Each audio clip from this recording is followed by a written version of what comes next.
heesaad leedahayoo marka laga yimaado heesahan riwaayadaha ku jira heesaad leedahayoo madax bannaan oo caanbaxday oo diiwaanka gashay teebaa u horreysay wallahi heesuhu aad bay u fara badan yihiin waxaa ka mid ahayd heesta la yidhaahdo guri gaajo waa laga guuraa gacalbeena waa laga goostaa heestaas ayaa ugu horreysay heesaygii kuwii caanka baxay waxaa ku xigta hees la yidhaahdo godobta bosnia waan iman doonaa kan guri gaajo iyada maxay sheeka leedahay ayadu waxay ka sheekeynaysaa guri gaajo wuxuu leeyahay ninkan xaafaddii gabadhii ilan waxaan waa gabadh bay ku socotaa sheekada marka gabadhii siduu ku heli lahaa ayaa dhibaato ku noqotay marka gabadhaasi xaafaddoodii ayaa ninkii nacam ataag laga soo saaraa oo maxaan ku rahdaa mar walba laga soo eriyaa mar walba lagu xumeeyaa markaasuu habeenada ka mid a yidhi guri gaajo waa laga guuraa marka ma wax mala awaala mise wax xaqiiqo jira waa sheekada macnaha mala awaal weeye sheekada mala awaal weeye laakiin nin baa laga hayaa ninkii inuu yidhaahdo anigay igu dhacday iyo maxaan ku rahdaa xaggaasaan kala imid iyo way dhici weyday marka waa sheeko bulshada layskaga soo dhex tuuray yaa alifay heestaasi waxaa alifay nin la yidhaahdo maxamed axmed zoo oo lahaa riwaayadda ibn aadan iswaay arrin baa kala geysay riwaayadda markaa qaybaad ka hayd adigu riwaayadda heesaaga ayaan ka mid ahaa heesaageedii marka kulley waa sheeko asaga kulley qusaysaan u malayn waa gartay laxankana yaa saaray laxanka waxaa saaray aniga abwaankaasoo kale riwaayadda alifay maxamed isaga maxaad sheeko ah oo aad ama taariikhdiisii aad ka taqaanay ama wax kaloo alifay kulley waxaan ku aqaanay waxay ahayd riwaayaddii caan ka baxday iyadana bulshada ay wada garanayso ibn aadan iswaaye arrin aa kala geysay riwaayaddaas ayuu ku soo caan baxay ninkaas maxamed axmed zoo baa la yidhahdaa yaa qayb ka ahaayoo kale riwaayadda riwaayadda waxaa ka qayb ahaa aktarkeedii weynaa wuxuu ahaa naxariistii janna allah ka siiyo maxamed iikar jeesto ayaa maxaan ku rahdaa aktarka ah gabdhaha waxaa ka mid ahayd ayadana marisa carbona aktarka labaad wuxuu ahaa cabdisalaam jimi ma garatay asna macnaha waxay u yaqaaneen mitum ninka la yidhaahdo mitum buu egyahay waxbay dhihi jireen marka cabdisalaam jimi allah naxariista asna wuu geeriyooday dadka laba cabdisalaam bay isku qaldaanoo cabdisalaam jimiga musishanka ah iyo cabdisalaam jimiga kale labay kale nina waa musician nina waa aktarada macnaha jilaaga ayuu ka mid ahaa waa gartay marka la soo gaadho 85tii 86tii xiliyadaas adiga shaqadaada ugu badan ee faneed waxay ku tirsanayd iftin miya mise kooxdan maaweli may waan soo wareegay maasha allah xoogaa waan soo ciyaaray oo ugu dambeyntii waxaan imid kooxda durdur marka durdur baan sanado badan isla soo shaqaynay ilaa iyo burburkii ciise daahir iyo tiimkii allah naxariista durdur bal iyadana ka sheekee koox dadku waxay ku xusuustaan koox aad iskula jaan qaado oo muuqaalo badan kooxaha ugu badan muuqaalada laga arkay laga daawado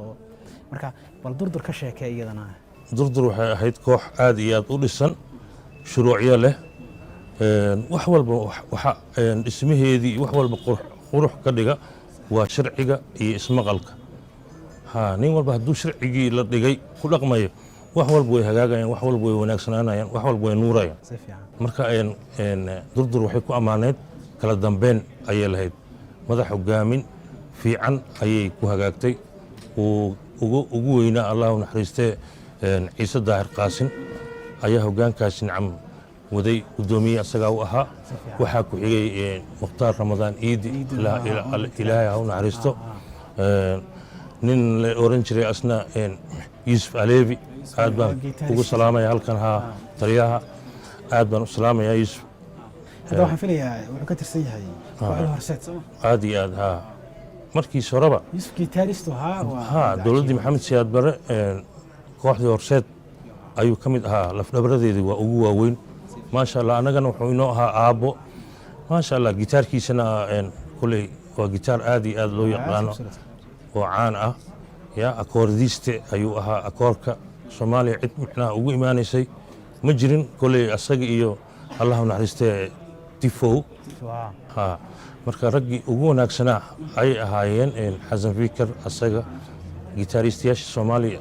ayuu ka mid ahaa qolooyinka la tilmaamo aadkii aad aan la iloobi karayn yuusuf aleefi marka durdur dumarka waxaa ku jirta sahradow samayn sahrado waa ku jirtay ha sax horta ciise markuu dhintay yaa hoggaanka kooxda la wareegay wallaahi ciise markuu dhintay lama sii raagin ba kuley ciise kuley lagama dambayn baan oran karaya lianno ciise dabadii koox nacam wada joogtay oo markaa wax tunta macnaha ma ahayn durdur lianno tiiraanyo iyo waxbay iskaga jirtay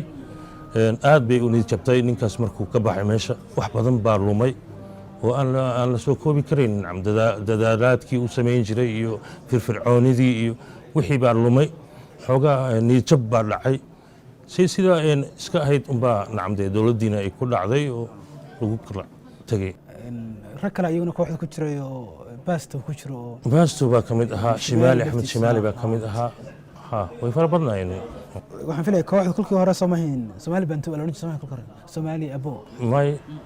may bakaaka ayaa la oran jiray waa gartay marka intii durdur heesaha ku hirgalay maxaa ka mid ah wallaahi heesaha hirgalay way badan yihiin heesta la yidhaahdo dhowr habeenoo tegey dhib waxaan ka dhaansaday baa ka mid ah heesta aadka loogu xiiseyn jiray jubba waxay ahayd midii muraadkayga ahayd aan soo maage midibkay dhammaalna madoobayso oo imaan qaade mudunkey waxay ka dhigtee inaygu meel gaartee mashaqaan galee muslimo sideen ku moodaye ayay ka mid ahayd yaa alifay heestaasi waxaa alifay hadduu ilaahay ku roon yahay nin la yidhaahdo maxamed jumac ayaa alifay marka kooxda ka tirsanaa mise madax bannaana maya uu madax bannaanaa private buu ahaa koox ma ahayn laxankana waxaa sameeyey nin la yidhaahdo hadduu ilaahay ku roon yahay sheekh cabdi manaana waa gartay oo isna iska madax bannaana sanadkii soo baxday keewa sanadkay soo baxday waa 88 sax waan gartay marka fankaaga meesha markii uu xoogaystay waxay in durdur aad joogtay ha fankayga markuu soo xoogaystay durdur markaan iska shaqaynayna ay ahayd laakiin inta kale waxay u badnaayeen riwaayadahaasoo aad u fara badnaa waxaa ka mid ahaa sharaxii la tumay sheeka ka dambeysay sad male sariiglaay qaxar iyo qiso jacayl run reerka uron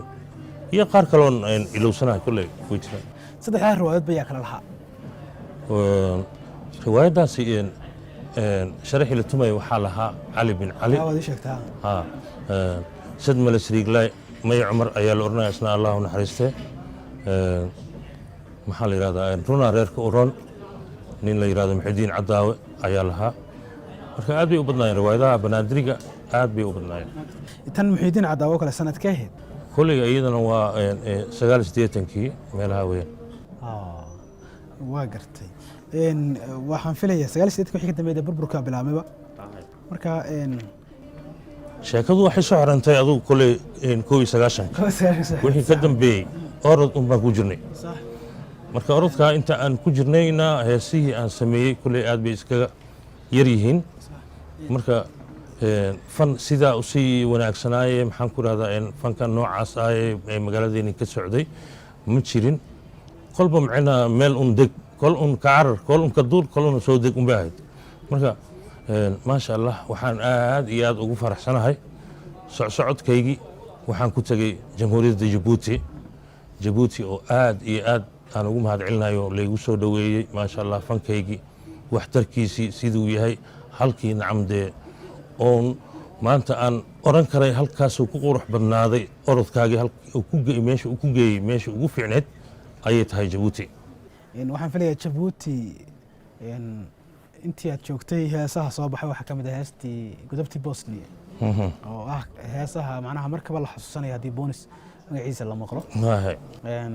heesta cabdiqays baa ereyada leh saan filayo cabdi aadan qays